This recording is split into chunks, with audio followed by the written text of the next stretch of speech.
Իմ շատ սիրելի ժողովուրդ, խոսելու ենք ռեհանի մասին։ Գիտեք, ռեհանը ինչքան օգտակար է, մանավանդ յոդի հրաշք պաշար եւ այն ինչպես է ասում մեր վահանաձև գեղձի վրա։ Իհարկե, մենք այսօր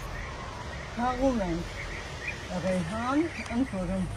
ռեհանը տեսեք ինչքան լավն է, ինչքան ընտիր եւ կա իհարկե բաց գույն, մուգ գույն, մենք տարբերություն չկա բաց եւ մուգի, իրենք ունեն նույն ազդեցությունը, բայց միայն իհարկե յոդի պաշարը մի փոքր ավելի շատ է այս մուգ տեսակի ռեհանի մեջ։ Պետք է պատրաստենք թուր։ Թուրը պատրաստում ենք այսպես, վերցնում ենք իհարկե ջուր եռացող, բաժակի մեջ գցում ենք այս մեր ռեհանը, վրան ավելացնում ենք 200 գրամ ջուր եւ թողնում 20 րոպե։ 20 րոպեից հետո թողնվելուց պետք է խմել։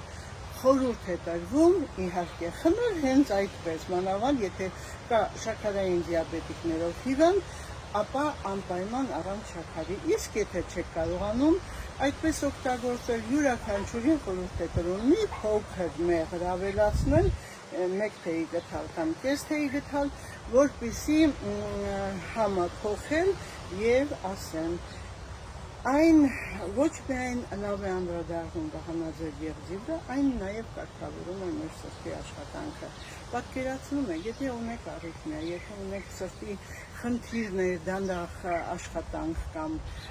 թփթփոցներ, ապա անպայման մեկընկներ պետք է օգտագործեք ռեհան, բայց ուզում եմ զգուշացնել, միայն ռեհանով չի կարող ձեր սրտի աշխատանքը կարգավորվի կամ վահանաձև գեղձի աշխատանքը։ Պետք է դիմել էնդոկրինոլոգի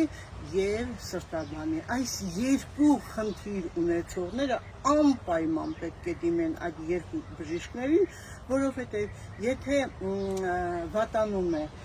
վահանաձև գեղձի աշխատանքը, ապա խոլեստերինի տոկոսն է արյան մեջ ավելանում է տրիգլիցերիդները, որոնք, այսինքն վատ խոլեստերինը, որը վատ է անդրադառնում սիրտանոթային համակարգի վրա։ Դրա համար իմ շատ սիրելի ժողովուրդ, հիմա մենք կպատրաստենք թուրը։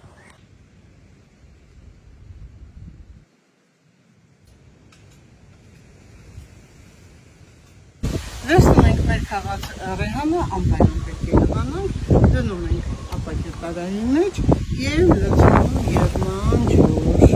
Պատկերացնում եք հրաշք ժողովուրդ։ Սպասենք 20 րոպե, որպեսզի հաճույքով խմենք։